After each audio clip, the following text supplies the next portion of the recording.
શિવાબા ભુરિયા કોંગ્રેસ પાર્ટીના મંચસ્થ કેપી સાહેબ મારે આજે માઇક ઉપર બોલું છું ને બોલતો કર્યો રાજકારણમાં લાવ્યો હોય તો કેપી સાહેબ મારા રાજકીય ગુરુ છે એટલે કેપી સાહેબ કેવું મારા રાજકીય ગુરુ એવા કેપી ગઢવી સાહેબ ગુલાબસિંહ અને આપ સૌ મંચસ્થ આગેવાનો આપ સૌ આ ગામના તમામ સમાજના તોળી તલી સમાન આગેવાનો અને મારા રા નવગણ જેવા યુવાન ભાઈઓ માતાઓ અને બહેનો તમામે આપણે વાત કરી છે પણ આ ચૂંટણી કેપી સાહેબ જ્યારે દેશને આઝાદી આપણે તો પુસ્તકોમાં વાંચ્યું છે કે સુભાષચંદ્ર બોઝ હોય ભગતસિંહ હોય જવાહરલાલ નહેરુ હોય સરદાર પટેલ ગાંધીજી આઝાદીની લડાઈ લડતા હતા ત્યારે ટાટા હોય કે બિરલા હોય ઉદ્યોગપતિઓ એ સ્વતંત્ર સેનાનીઓને દેશમાં અંગ્રેજોને ભગાડવા માટે તમામ ઉદ્યોગપતિઓ ફાળો આપીને એ આઝાદીની લડાઈ લડતા હતા અને આઝાદી પછી જયારે લોકશાહીની લડાઈ આવી અને બનાસકાંઠાની આન બાન શાનની લડાઈ લડવાની હતી ત્યારે આપ જુઓ છો 10 રૂપિયા 11 રૂપિયા 51 રૂપિયા વડાજી 500 આલે 1000 આલે પણ સૌ આખો જિલ્લો નોટ ને વોટ બે આપે છે પ્રથમ વખત આ લોકશાહીની ચૂંટણી જોઈ છે કે લોકો સૌ બનાસકાંઠાના લોકો લડી રહ્યા છે ત્યારે આપ સૌના ભરોસે આપ સૌનો ઉમળકો પ્રેમ કે જ્યાં લોકો ચૂંટણી હોય ત્યારે એમ થાય ઈશ્વર ભાઈ ગાડી લેશું નેતાઓની અને ડીઝલ ને આપણે ગામો ગામ પ્રચાર કરશું પણ અત્યારે તમામ કોંગ્રેસના આગેવાનો ભાજપના આગેવાનો તમામ જે મદદ કરી રહ્યા છે તમામ પોતાના ખર્ચે લોકો એ ટાઈમે ઉદ્યોગપતિઓ પૈસા આપતા હતા ગણેશભાઈ અને આ ટાઈમે ગરીબ મધ્યમ વર્ગ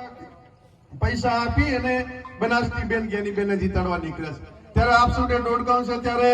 આપને કહું છું કે આ ધરતી તો કેપી સાહેબ મિની ગાંધીનગર છે હવે પેલા 1968 માં જગતાબા ધારાસભ્ય થયા હતા અને અત્યારે પણ રાજકારણનો મિની હબ કહેવાય દોડગામ એટલે દોડગામના તમામ સમાજોને ખાસ તો ગણેશભાઈ ચૌધરી સમાજને વિનંતી કરું છું કે આપ સૌ સર્વ સમાજોની ચૂંટણી છે આ ચૂંટણી કોઈ ભાજપ કોંગ્રેસ વચ્ચે નહીં કોઈ ચૌધરી કે ઠાકોર વચ્ચે નહીં ઈતર કે ચૌધરી વચ્ચે નહીં આ ચૂંટણી એ બનાસકાંઠાની આન બાન શાન માટેની ચૂંટણી છે તમે પણ હાનમાં બધા સમજી જાજો કે આ બધા એમ કહે છે ને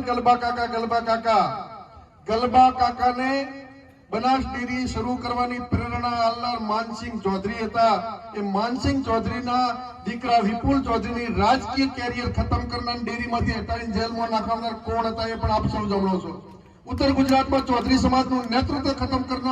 કરવાનું કામ કોણ કરે પરબતભાઈ જેવા સજ્જન માણા હેમાબા હોય પરબતભાઈ હોય માવજીભાઈ હોય જગતાબા ઘણા બધા ધારાસભ્યો આ વિસ્તારમાં દોલત પ્રમાણ પણ હતા પણ ચૂંટણીમાં વોટ આપ્યા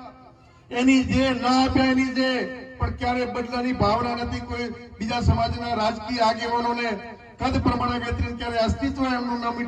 મિટાવી દે આવા પ્રયાસો ક્યારે કોઈ ન કર્યા પરંતુ તમે જુઓ છો ભાજપની ગણેશભાઈ પરબતભાઈ હરમેશા હોય બીજા તમામ આગેવાનો હોય હવે નહીં ખુલ્યો તમામ આગેવાનો મારા અંગત મિત્રો છે એટલે આવી જાય આપ સૌ સમજો માત્ર ચૌધરી સમાજના આગેવાનો ઉત્તર ગુજરાતમાં કોઈ ન હોય એવી પરિસ્થિતિ નિર્માણ થઈ છે ત્યારે આપ સૌને સર્વ સમાજને વિનંતી કરું છું કે આ ચૂંટણી એક આઝાદી માટેની ચૂંટણી છે આ તમે સૌ એરંડાનું વાવેતર વણાજી વધારે થાય છે એરંડામાં વાવાઝોડું આવ્યું નુકસાન થયું સર્કલોને સર્વે કરવા મળ્યા સર્વે કરીને ગયા આજ દી સુધી ખેડૂતોને કોઈ આલ્યું નથી ખાલી સર્વેના નામે ગુમરાહ કર્યા તમારે કેટલું નુકસાન સર્વે કરીને ગયા આજ સુધી પાછા વળ્યા નથી હમણાં કેપી સાહેબ ચૂંટણી આવી એના પહેલા પાણી કેનાલોમાં બંધ કરી અને બધા ખેડૂતો બધે બૂમાબૂમ કરી એટલે પાવર ચાલુ કરી એમની આદત જ એવી કે એક વખત બંધ કરી દો મોંઘણી થાય એટલે ફેર ચાલુ કરો આવું ક્યારે ન આવવું જોઈએ ખેડૂતો પોતાનો હક છે એ ચૂંટણી પર તો ઉપયોગ કરવો આવું ના આવવું જોઈએ ખેડૂતોને ન્યાય મળે ત્યારે અન્યાય સામે આપ સૌ સમજો છો ત્યારે આ દોડગામની ભૂમિ હર હંમેશા કાયમી જયારે શિક્ષણની જ્યોત જગાવી હોય તો દોડગામેથી ક્યાંય હાઈસ્કૂલ નથી ત્યારે પણ શિવાબા હોય દોડગામ તમામ બે વિસ્તારના લોકો ભણવા આવતા હતા અને શિવાબા તમારા પણ પછી ઘરને ભૂરિયા પરિવાર તમે પણ આજ પરિવારમાં આવ્યા છો એટલે